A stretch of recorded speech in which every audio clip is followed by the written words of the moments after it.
Buenas tardes, mi nombre es Giovanni Rosales y en este día estamos con la señorita Silvia del equipo de publicidad museográfica aquí en el Museo de Historia Mexicana. Ella nos va a estar respondiendo algunas preguntas acerca de cómo hacen la publicidad aquí en el museo para poder llegar a más gente. Señorita Silvia, muy buenas tardes. ¿Nos podría platicar, por favor, cómo le hacen para saber a quién van a dirigir ustedes la publicidad? Nosotros hacemos estudio de público para saber más o menos qué es lo que a la gente le gusta. Y muchas de esas cosas nos permiten desarrollar nuestras campañas publicitarias. Por ejemplo, en taquilla aleatoriamente se pregunta dónde se enteró de la información de este museo, cómo llegó aquí, si busca información, dónde la encontraría. Y entonces, bueno, eso es la forma en que vamos viendo como que las tendencias del público. Entonces, ¿ustedes para dónde dirigen más que nada su publicidad o sus souvenirs? ¿Para qué tipo de...? Nuestro público es un público de nivel medio, pero también tenemos público de nivel bajo, que vienen aquí. Si ustedes vienen un domingo se van a dar cuenta de qué tipo de gente viene. Entonces, los museos tienen públicos muy diversos, por eso nuestros precios son muy accesibles, porque 40 pesos, pues, a veces no compras una comida con 40 pesos. Sin embargo, a la gente y sobre todo a los jóvenes, por ejemplo, ustedes vienen un martes, la mayor parte del público que viene un martes son jóvenes, así como de entre seco y prepa, entre noviando y con la raza. Vienen muchos chavos, porque es cierto, o sea, ves grupitos así muy como por ejemplo un grupo como el de ustedes, pero también ves muchas parejitas jóvenes, ¿no? Que vienen y se dan la vuelta al museo. Y los domingos es prácticamente público familiar. Entonces el desarrollo de nuestros productos está con las miras de eso. Pero para saber nosotros cuánto estarían dispuestos a gastar y en qué, entonces se hace el estudio socioeconómico y te dice, la gente que viene al museo estaría dispuesta a pagar tanto por una camiseta, tanto. Pero lo más probable es que solo pueda pagar tanto. Entonces, nuestro estándar, pues sí es como que niveles económicos, pero la calidad de buena calidad, ¿no? Sí hay como para los dos, pero ya. Porque habrá unas instituciones, por ejemplo, museos de Nueva York, que son caros los productos que ellos desarrollan, son piezas únicas y entonces sí son caros, ¿no? Entonces tú vas a ir porque vas a comprar exclusivamente el producto, a veces ni vas al museo, solo compras el producto. Entonces nosotros no hemos llegado a ese nivel, yo creo que aquí en Monterrey no hemos llegado a ese nivel, ninguno de los museos. Igual y en el futuro. Sí. Pues miren muchachos, de ustedes depende que los que les siguen a ustedes ya vayan así más, se llama sensibilizados, es decir, que ustedes al menos, una persona debe ir al museo al menos 2 veces al año. Una de ellas es para ver la exposición de los primeros meses y la otra para ver las del segundo semestre, porque ahí radican los cambios del museo. Les voy a preguntar, el año pasado todos dicen que vinieron al museo porque hicieron una tarea. ¿Y este año han venido al museo? En 2015, ¿este de 2015? No. Si ustedes hubieran venido al museo de diciembre a la fecha, se hubieran dado cuenta que tenemos 4 salas cerradas en el museo, que las estamos mejorando, la parte de arriba. Y que por eso tenemos esta exposición aquí, tenemos exposición en Múnich. Entonces, a veces los cambios que se hacen en los museos no son muy perceptibles, pero la tecnología está cambiando y eso nos obliga a nosotros también a ir con la tecnología. ¿Cómo podemos hacer que la gente se entere de esto? Bueno, pues enviamos comunicados de prensa. Nosotros manejamos pocos desplegados, somos un organismo público descentralizado y nuestro presupuesto para publicidad es limitado. Es decir, este museo les pertenece a ustedes y a sus papás, porque con los impuestos, con lo que se paga, se sostiene el museo. Y cada entrada que ustedes dan, cada pago que hacen en taquilla, en el estacionamiento y demás, se utiliza exclusivamente para comprar obra o piezas para el museo. Esto significa que nuestro acervo va a ir creciendo, ustedes van a tener una mejor, pues, una mejor colección de todos, un mejor patrimonio, un patrimonio más amplio, pero todo lo que se invierte en el mantenimiento del museo viene del gobierno. Entonces, lo que ustedes invierten es con lo que ustedes colaboran, es decir, no es un gasto, es una colaboración. Entonces, en ese presupuesto que se nos asignan, nosotros tenemos que hacerlo multiplicar. Entonces, lo multiplicamos como generando notas, convirtiéndonos en cómplices de los medios, en el sentido de que sucede algo importante y ellos son los que nos ayudan a difundir esto, pero también tenemos otro apartado que no es exactamente publicidad, pero que es muy importante, sobre todo en la actualidad, que son las redes sociales. Nosotros tenemos un departamento de redes sociales y si ustedes están en Facebook, en Twitter, en YouTube, en Instagram, en Pinterest, aunque Pinterest seamos poquito, en todos esos sitios o en todas esas redes nosotros continuamente publicamos. Y esto pues te multiplica de alguna forma. Digo, llegará algún momento que la gente ya no tome el periódico como tal, pero sí tenga un celular. ¿Cuántos tienen celular? Dos. ¿Cuántos tienen Facebook? ¿Cuántos tienen? Entonces, hay una diseñadora que se encarga de hacer todo lo que es la imagen corporativa, que si ustedes ven que todas las letras son del mismo tipo, que si se pone morado, que si se pone gris la letra, que si la forma en que se presentan las pantallas con la información, todo eso, sí, toda la imagen completa lo hace diseño, y hace los señalamientos y demás. Eso también nos permite de alguna forma, no sé si alguno de ustedes ha visto en Postermedia, porque bueno, cuando estuvo lo de la lucha libre, que hubo una exposición de lucha libre, muchos llamaban para decirnos, oye, quiero un póster como el que tienen en Postermedia, y nosotros pues hicimos los de Postermedia, pero no tenemos los pósters como que a la venta, ¿no? Entonces, todo eso que se ve en la calle, pues lo desarrolla Elida, con la que tú hablaste. Sí. Entonces, bueno, ¿tienen alguna duda, chicos? ¿Quieren preguntar más? A ver, estoy pensando que sí, tenía una pregunta. Gracias a Dios, pues todavía hay gente que viene al museo, ¿no? No digas gracias a Dios. Te voy a decir una cosa. Nuestro museo, que es ustedes también, está entre los 5 más visitados de todo México. ¿Sabes qué significa eso? Que nosotros no tenemos la población que el DF y sin embargo estamos compitiendo con museos del DF.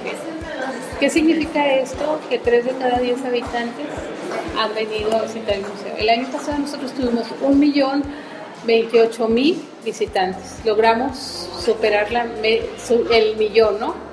Pocos museos podrían decirte a nivel nacional que lo hicieron. Bueno, el año pasado fue un año muy importante para nosotros. Cumplimos 20 años. Tuvimos una serie de actividades, pero sobre todo nuestra celebración de los 20 años estuvo muy padre. Tal vez ustedes no estuvieron aquí, pero a lo mejor uno que otro vio que tuvimos un encendido de pino donde toda la explanada estaba llena y eso se logró pues con un esfuerzo de publicidad pagada, publicidad sin costo en los medios. Y al día siguiente, eso fue un domingo, el siguiente sábado tuvimos a Inspector con la explanada llena también. Entonces, ese tipo de eventos pues, son eventos que nos traen mucha gente, pero además todo el año tuvimos mucho trabajo. Entonces, te digo, no pienses que a la gente no le interesan los museos. Lo que pasa es que la gente siente que no es digno de disfrutar lo bello. Cuando una gente llega a un museo, cuando una gente pasa la puerta descubre un mundo al que tiene derecho. Todos tenemos derecho a la cultura, tenemos derecho a la educación, pero imagínate más. Todos nosotros somos producto de la historia de nuestro país. ¿Tú crees que no deberemos tener derecho a disfrutar de nuestra propia historia? Si tú, con las técnicas modernas, todos los días compartes tu historia, porque el Facebook es eso, compartir tu historia. Esto hice, fue a tal lugar. Nosotros solamente lo hacemos de tiempos más ancestrales, pero es lo mismo que están haciendo ustedes ahorita. Entonces la historia es importante, porque luego vamos a hacer algo muy banal. Tú ves tu Facebook y dices, ay, ese tinte no me quedó, ¿verdad? Dentro de 10 años ya te verás diciendo, ¿por qué no me lo puse rosa, verdad? O guindo, o cosas así. Y por eso dice la gente, andas con modo ochentera. Sí, se puede decir siempre. No, bueno, no te dije a ti. Pero a mí siempre me dicen eso. O Sí, sea, es cierto, o sea, lo que digo es andas verdad, con te modo dije. ochentera y tú dices, ¿cómo sabe que es la moda ochentera? Porque bueno, hay un testimonio histórico que Sí. te lo dice que es así. Así pasa con nosotros. Entonces, por eso la gente que vive en el museo de pronto se encuentra con muchas cosas extrañas, emocionantes, reflexivas, nostálgicas. Son muchas las emociones que despierta un museo, porque no es lo mismo que una persona. Siempre en el museo tenemos un estudio que nos dice que las personas que vienen a nuestro museo siempre vienen acompañadas. Entonces, las chavas que vienen acompañadas del novio ven al museo en forma diferente. Si vienen acompañadas de la abuelita, seguramente la abuelita le dice, mira, es que en estas mecedoras, en la casa de la abuela, nos sentábamos, de ahí, sí, ¿verdad? Sí. O sea, es un rollo. Y tú dices, sí, es una técnica moderna de lambritos y cosas así, pues como para ponerla ahí encimita. Pero tiene una historia y esta es una pieza retro, ¿no? A veces hay personas que somos medio retro. A nosotros nos gusta ser retro, pero mirando al frente. ¿Qué más? ¿Betty? A ver, Betty, tú que siempre vienes al museo. Ya tenemos notas. Ya les contesté todas sus preguntas. Sí, las preguntas que hemos hecho todas nos contestó Sí. y ni siquiera las tuvimos que hacer, súper bien. Sí. Pero yo quiero saber de que en todo lo de la imagen y eso de, como dijo, de que todas las letras estén iguales y todo ese rollo, o sea, ¿en qué se basan para escoger cierto tipo de letra o cierto color, cierta dinámica de la... Mira, en el 2007, bueno, en el 2006, el museo tenía sus letras de otros colores. Era la imagen institucional que tenía desde que nació. Cuando tú decides qué nombre le vas a poner, eliges lo que represente a la institución y eliges el tipo de letra y estableces un código sobre el cual se va a basar. El museo cambió su imagen institucional en el 2007 porque nació MUNI y ya no éramos un solo museo, éramos 3. Entonces se buscó una frase que reuniera a los museos como un gran paraguas que los cubriera a los 3 y por eso somos 3 museos. Y luego le pusimos un eslogan, contando tu historia. El eslogan también era importante porque la gente siempre pensaba que venía a aprender historia o a conocer historia. Y nosotros le dijimos, como que relájate, te voy a contar tu historia. Entonces eso era buscar la proximidad con los públicos, ¿no?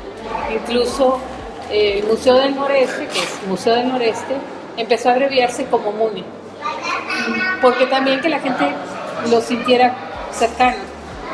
Pues entonces, sí, es más fácil. Sí, es una palabrita casi. Exactamente.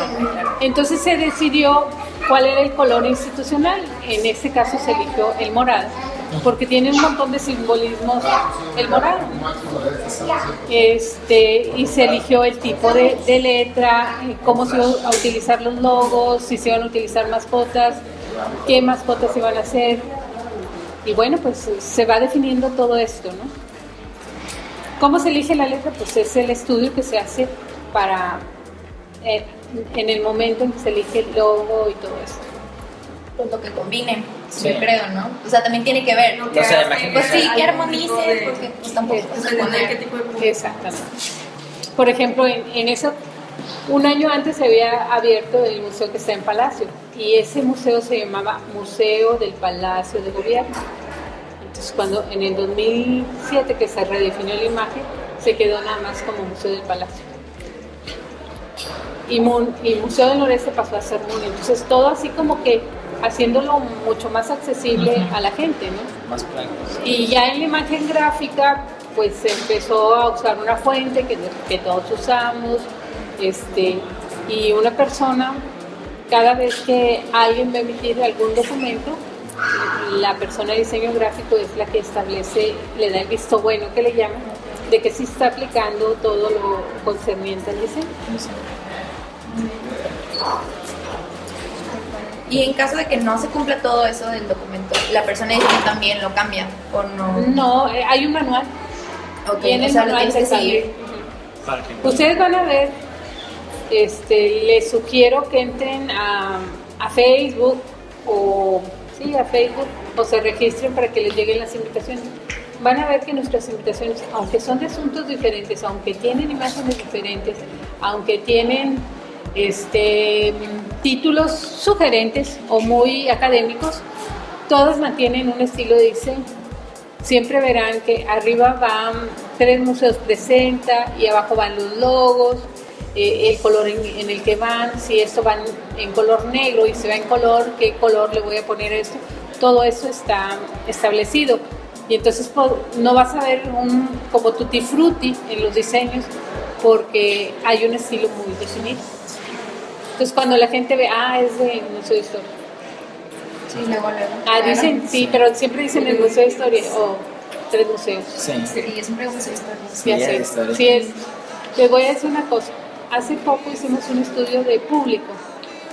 Hace 5 años, el anterior tenía 5 años. En el anterior, Marco salía como top. Es decir, cuando te preguntaban, ¿qué museo conoces? La gente decía, Marco. Hace 5 años. Ahora le preguntas, ¿qué museo conoces? Y te dice, Museo de Historia Mexicana. Ya hay una separación de qué tanta, es decir que no, te dicen Museo de Historia, le quitan el mexicano, eso se les complica mucho. Entonces, sin embargo, bueno, uno ve que ahí está el producto del trabajo y de la generación del recuerdo que la gente va recordando. Sí. O de que hemos tenido exposiciones muy exitosas y la gente dice, Tutankamón está en el Museo de Historia, no está en el Museo, está en Múnich, pero dice, está en el Museo de Historia. Y entonces a veces conocen menos a alguno de los otros 2 museos porque el de Historia sí es como más grande, ¿no? Sí. Pero está padre. Ajá. Sí. Porque imagínate que si fuera el museo, bueno, todos los museos son respetables, pero imagínate que no fuera un museo de historia el que fuera más popular. Entonces dirías, es que en Monterrey les gusta más, no sé, las carreras de autos, el museo de carreras de autos, ¿verdad? Entonces nos da gusto que a la gente le guste la historia, pero también nos establece un reto bien importante. O sea, ¿qué vamos a hacer nosotros para mejorar la imagen, para que la gente se entere? Porque mucha gente dice, es que yo no me entero de lo que hacen. Para que la gente diga, me voy a meter a la página porque, ¿sabes qué? Que va a venir un chavo o va a haber un concierto de rock, que te imaginas que el Museo de Historia no podría tener conciertos de rock. Los tenemos, los hacemos en la Esplanada. O va a venir Gael García a promover el museo. Yo sí voy, porque Gael sale en el museo. Yo me acuerdo que a él le di el recorrido por la sala de castas y me dice, estoy asustado de cómo era la sociedad antes. Por eso. O sea, tú dices, es activista social, derechos humanos, y no sabía qué rollo con las castas. Pero bueno, vino al Museo de Historia y le podemos ayudar, ¿no? Sí, es muy padre. Sí. Sí, es que siempre que vayan a un museo, y se los digo en serio, procuren que haya un guía que les diga, por ejemplo, un tip para leer. Ahorita se usan los rebozos, y los rebozos o pashminas están en las pasarelas mundiales, ¿no? Y pues el rebozo es una prenda mestiza. Aquí nuestros indígenas sabían tejer en el telar de cintura, y sus piezas no podían ser más grandes que lo que te dan los brazos así. Y de España, por ahí en el mantón de Filipinas, o el español, que era más grande, era como un cuadro bordado. Aquí eso no lo hacían porque nosotros no teníamos. ¿Sabes cómo cosían? Con una espiga de maguey.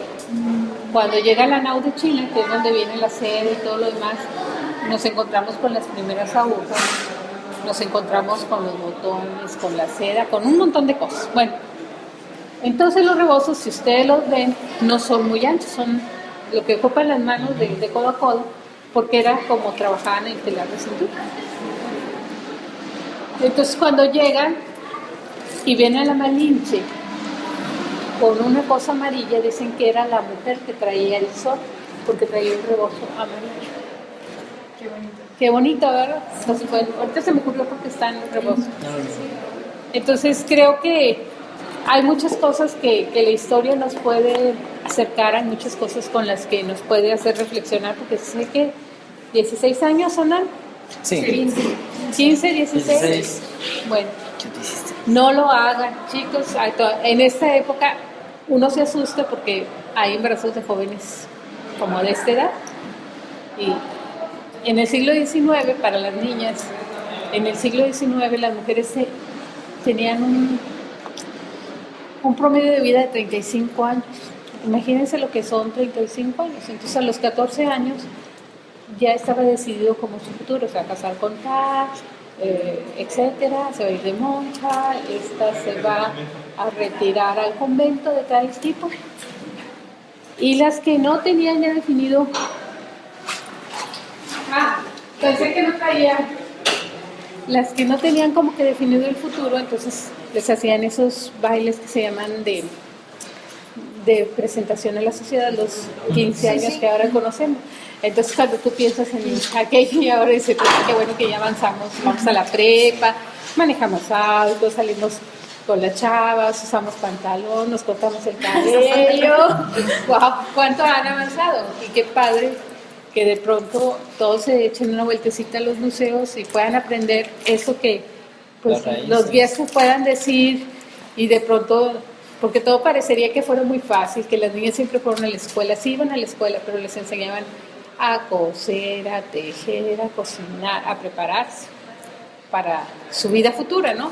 Entonces qué bueno que ustedes vienen al museo, que tienen otras expectativas, pero ha sido un largo camino y es bueno conocerlo porque nos damos cuenta de que tenemos una oportunidad que no tuvieron muchos siglos la mujer. Bueno, los chavos también, ¿no? Sí. Porque entonces, imagínense que el padre Hidalgo, que ahora se conoce que tenía una vida muy, muy extraordinaria, no era así un cura tan formal, solo tenía dos opciones. Él era de una familia pudiente y tenía un hermano. Entonces la opción era, uno se va de sacerdote y otro se va de abogado. Y el primero, pues, decide más bien, o el segundo lo que le queda. Pues él fue al sacerdocio y su hermano era abogado. O, ¿cómo les llamaban? Pues, ¿sí? Lo que sea, un abogado. Un abogado. Pues sí. Entonces, bueno, pues qué bueno que están aquí, chicos. Espero que les haya servido. Sí, bueno, señorita Silvia, muchísimas gracias. A nuestros seguidores, esta fue una entrevista que tuvimos con ella, como ya mencionamos, una agente de publicidad del Museo de Historia de Monterrey, de Historia Mexicana. Entonces, sigan al pendiente de nuestro blog, que vamos a estar subiendo más acerca de museografía, de la publicidad y de cómo también nos comunicamos efectivamente, y eso lo vamos a estar viendo en otras partes de nuestro blog. Muchas gracias.